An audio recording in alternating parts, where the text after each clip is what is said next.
ओम नमो भगवते वासुदेवाय। ओम बृहस्पति देवाय नमः। स्वागत है आपका हमारे चैनल पर। आज के वीडियो में हम आपको सुनाएंगे बृहस्पतिवार व्रत की दो कथाएं।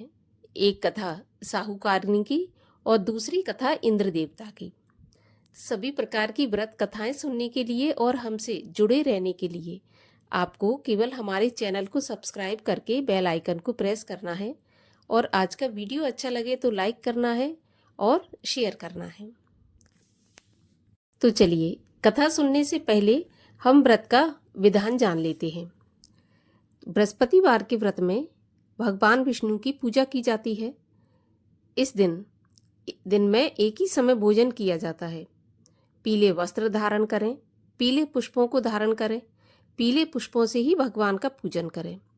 भोजन भी चने की दाल का होना चाहिए और नमक नहीं खाना चाहिए। इस दिन पुरुषों को बाल या दाढ़ी भी नहीं बनवानी चाहिए। पीले रंग का फूल, चने की दाल, पीले कपड़े तथा पीले चंदन से पूजा करनी चाहिए।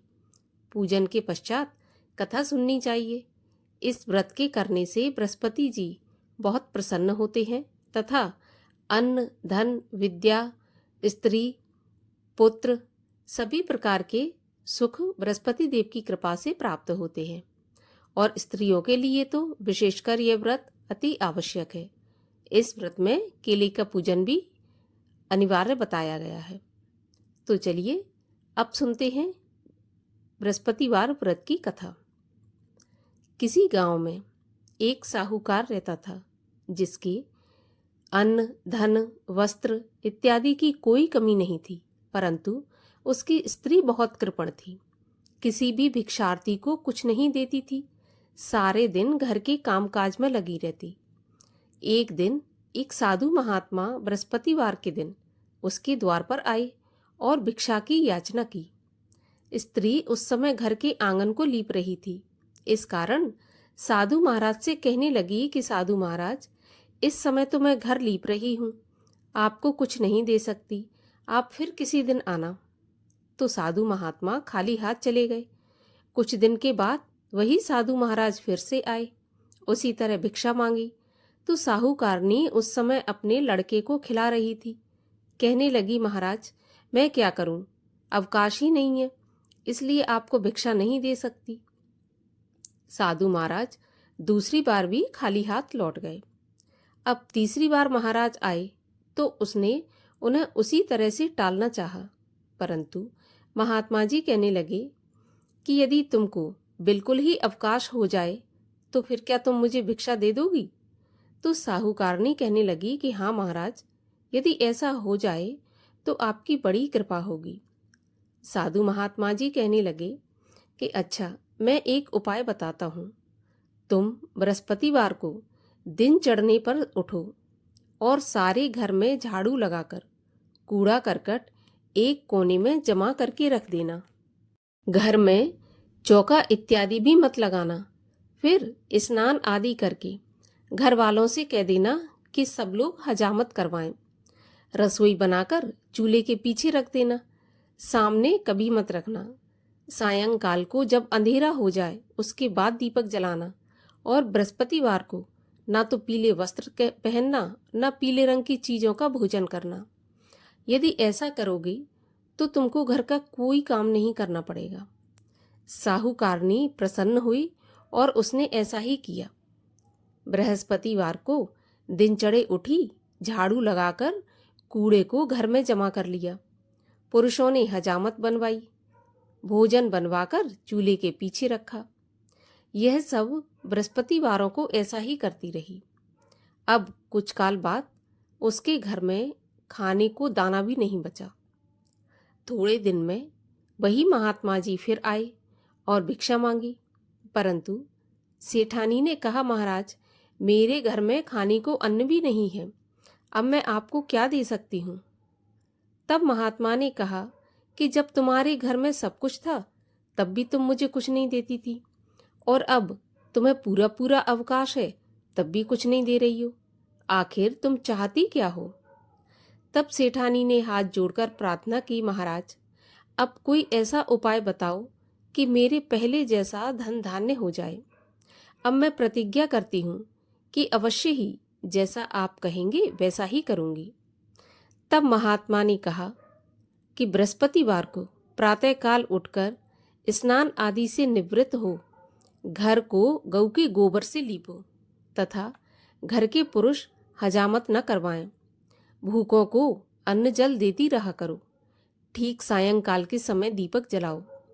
यदि ऐसा करोगी तो तुम्हारी सब कामनाएं भगवान बृहस्पति देव पूरी करेंगे।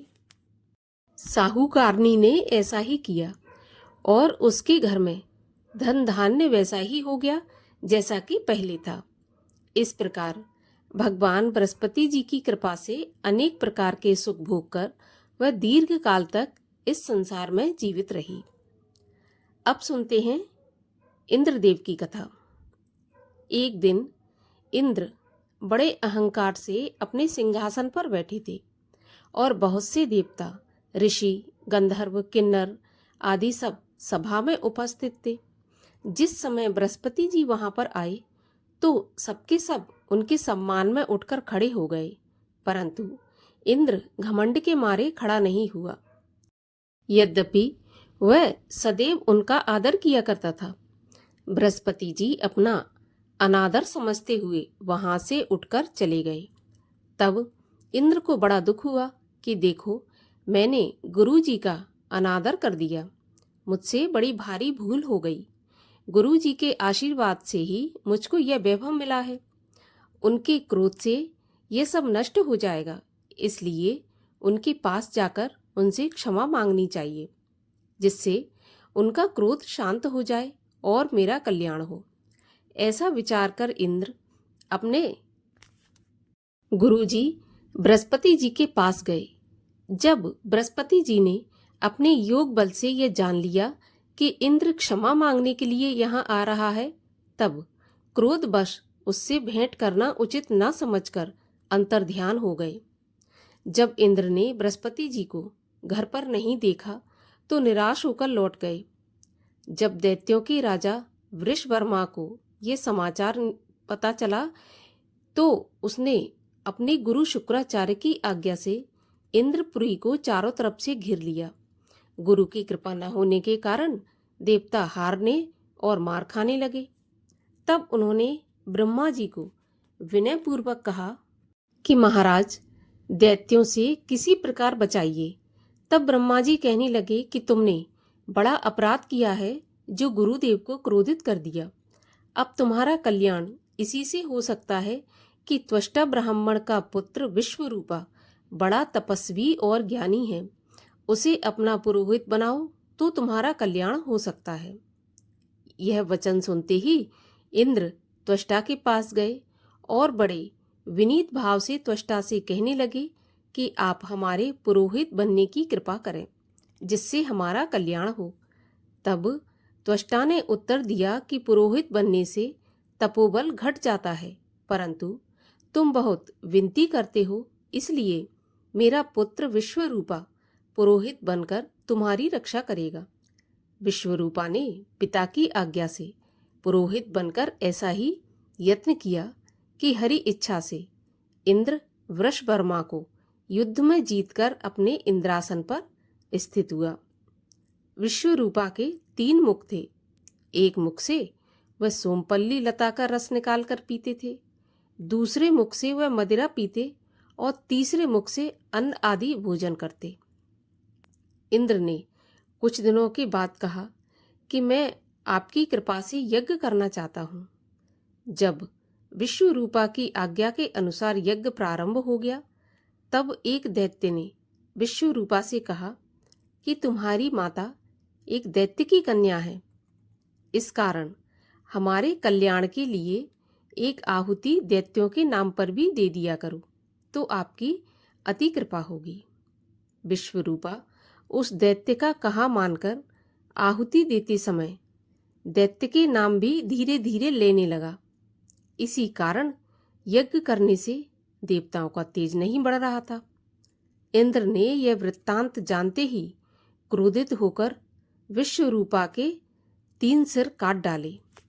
मद्यपान करने के कारण भंवरा सोमपल्ली पीने से कबूतर और अन्न खाने वाले मुख से तीतर बन गया। विश्व रूपा के मरते ही इंद्र का स्वरूप ब्रह्म हत्या के प्रभाव से बदल गया। देवताओं के 1 वर्ष तक पश्चाताप करने पर भी ब्रह्म हत्या का वह पाप न छूटा, तो सब देवताओं के प्रार्थना करने पर ब्रह्मा जी बृहस्पति जी के सहित वहां आए। उस ब्रह्म हत्या के 4 भाग किए, उनमें से 1 भाग पृथ्वी को दिया। इसी कारण कहीं कहीं धरती ऊंची नीची और बीज बोने लायक नहीं होती। साथ ही ब्रह्मा जी ने यह वरदान दिया कि जहां पृथ्वी में गड्ढा होगा, कुछ समय पाकर स्वयं भर जाएगा। दूसरा वृक्षों को दिया, जिससे उनमें से गोंद बनकर बहता है। इस कारण गूगल के अतिरिक्त सब गोंद अशुद्ध समझे जाते हैं। और वृक्षों को यह वरदान दिया कि ऊपर से सूख जाने पर जड़ फिर फूट जाती है। तीसरा भाग स्त्रियों को दिया। इसी कारण स्त्रियां हर महीने रजस्वला होकर पहले दिन चांडालनी, दूसरे दिन ब्रह्मघातनी, तीसरे दिन धोबिन के समान रहकर चौथे दिन शुद्ध होती हैं। और संतान प्राप्ति का उनको वरदान दिया। चौथा भाग जल को दिया, जिसमें फेन और शैवाल आदि जल के ऊपर आ जाते हैं। जल को यह वरदान मिला कि जिस चीज में डाला जाएगा वह वजन में बढ़ जाएगी। इस प्रकार इंद्र को ब्रह्म हत्या के पाप से मुक्त किया। जो मनुष्य इस कथा को पढ़ता या सुनता है, उसके सब पाप बृहस्पति जी की कृपा से नष्ट हो जाते हैं। बृहस्पति देव की आरती। ओम जय बृहस्पति देवा, स्वामी जय बृहस्पति देवा। छिन छिन भोग लगाऊं, कदली फल मेवा। ओम जय बृहस्पति देवा। तुम पूरन परमात्मा, तुम अंतर्यामी। जगत पिता जगदीश्वर, तुम सबके स्वामी।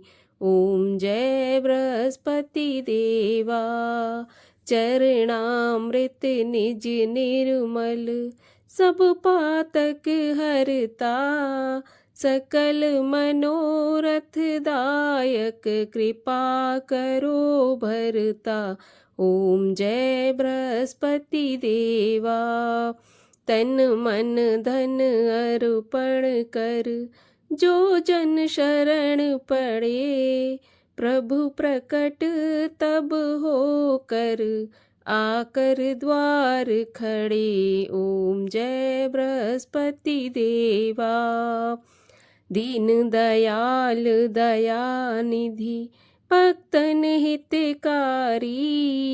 पाप दोष सब हरता, भव बंधन हारी। ओम जय बृहस्पति देवा। सकल मनोरथ दायक, सब संशय हारी। विषय विकार मिटाओ, संतन सुखकारी। ओम जय बृहस्पति देवा। जो कोई आरती प्रभु की, प्रेम सहित गावे। ज्येष्ठानंद आनंद कर, सो निश्चय पावे। ओम जय बृहस्पति देवा।